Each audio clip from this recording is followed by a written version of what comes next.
Hello, everybody. This is Alex. I'm here to record a lecture for the Intro to Canadian Indigenous Literature class. I am going to record the Intro to Drama lecture. It's for week 2. So if you have any questions or concerns about this lecture, please let me know via email or in person in our next class. So I'm just going to share my screen quickly, and then we can do some stuff. So this is Intro to Drama, week 2, as you can see. So what is drama? What is the difference between drama and fiction? So these are some of the things that you should be thinking about. When you're looking at literature, what you should always do is question what makes up certain areas of knowing. How do we know things? Why do we know them? So this is one way of doing it, is by asking, what is drama? What makes up drama? What is the difference between drama and fiction? So I'll be going through this PowerPoint, and hopefully we can answer some of the questions together. So the first thing is that drama takes place in a 3D space. So there's the stage, for example. So it takes place in a certain area where you're going to have an audience. So instead of a reader, you're going to have an audience, and the audience is going to watch this play take place. So first of all, you have an actor or actors, and these are people who are taking on a role for the play. So they are pretending to be somebody in order to act out their role in the play. Then you have the script. The script is words that give direction to actors for acting.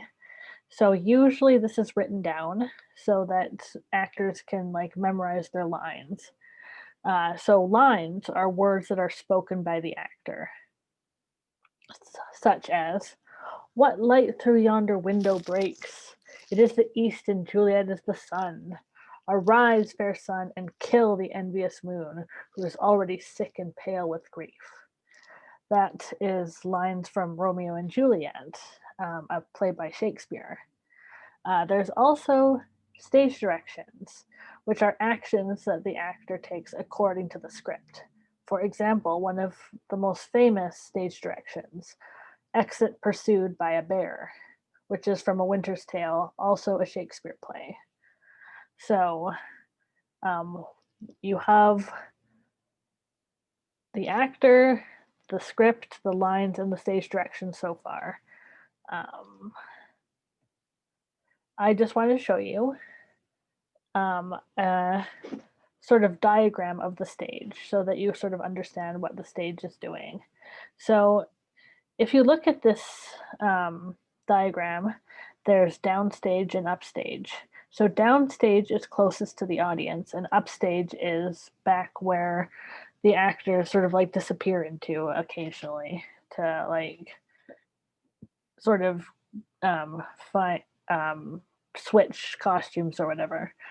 So then you have stage left and stage right. So stage left is actually the actor's left. So the actor is looking out at the audience.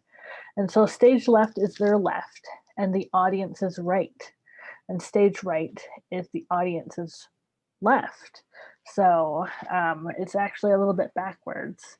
But from an acting perspective, stage left is the direction which the actor is facing, and their left. And then you have downstage center and upstage center, which is the center.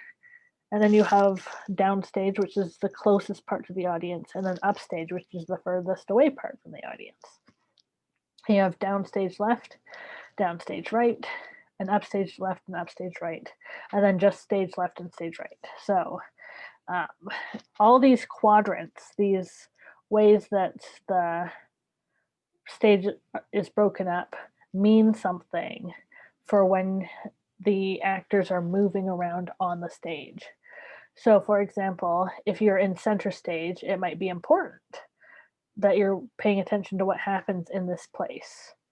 Or if a character is moving from the back to the front, it might mean something different than if they are moving from the front to the back. So, this is sort of like performance theory, but we're not going to go too much into that because you don't really need to know too much like theory for this class. Um, Thankfully, for most of you are going to probably thank me for not including too much theory. So the script. So the script is made up of several things. So there's the dialogue, which is words that the characters and the actors speak to each other. Then there's soliloquies, which is a speech or monologue spoken to the audience. So remember um, the the stage. Somebody who is talking in soliloquy might be at the center um, downstage center because they're closest to the audience because they're speaking to the audience. Then there's characters, people in the story world of the play, the setting, where and when the story takes place in the play, and then the plot, the sort of storyline of the play. So that's what make up your script. So if you had a script, for example, if you were to look at Drew Hayden Taylor's Cottagers and Indians, you would actually have these things on there. So example, let's see if I can find it. You can have, let's see if I can actually show you. You can see the characters and the setting right there. So then there's lighting. We mustn't forget about lighting because lighting is important. So it's a bit more important than you might think because it draws your attention to certain areas and characters and it obscures certain actors or settings if they're in the darkness. So the spotlight draws your attention. And these spotlights and lighting are directed and decisions are made previous to this how the lighting is going to work. And then the darkness is just as calculated as the spotlight because it obscures certain actors and settings so that you can do things like change scenes or scenery or whatever. And then there's props and costumes. So you have scenery, which I just mentioned, which are structures that indicate setting. So, for example, in the Romeo and Juliet example, I said that there was a balcony where Juliet is standing, and then underneath her is Romeo.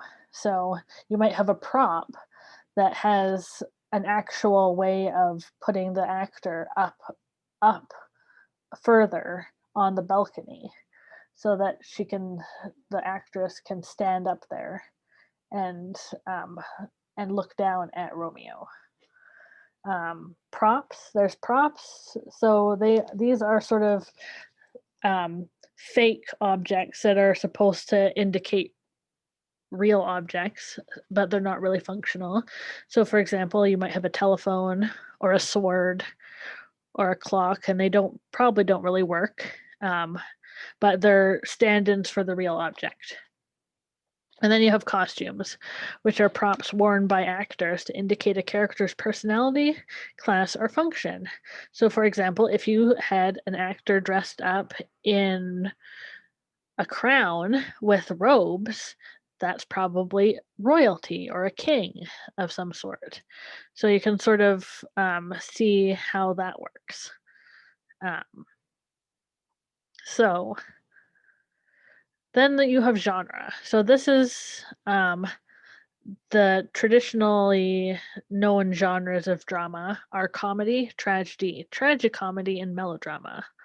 So comedy is funny or humorous, and it usually has a happy ending. So, um, for example, if you're familiar with Shakespeare, Twelfth Night is funny and it ends in marriages. So, if it ends in a marriage, it's a happy ending. Um, Tragedy. Oh, back to comedy. If you're thinking of a different type of comedy, like think Mamma Mia, where she gets um where it's like funny and weird things happen and then um there's marriages and stuff like that. Tragedy is an unhappy ending.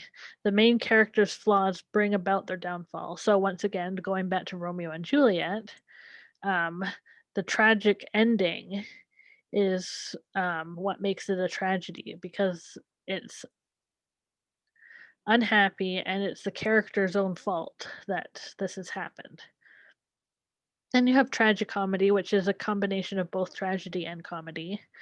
So the comedy part might be like, the middle part is funny and then it has a sad ending, or it has a sad middle part, but then it has a happy ending, or you can't really tell maybe. And then there's melodrama, which is a drama where everything is hyperbolized. So everything is sort of over the top acting. Like everything is a little bit ridiculous because of how over the top it is. So those are the genres um, that you might want to remember for the future. So I'm going to stop sharing my screen. So that is the lecture for drama. Once again, I hope that this will be helpful to you in the future and that it will help you for when we're doing our class on Monday. So, thank you for watching and have a good evening.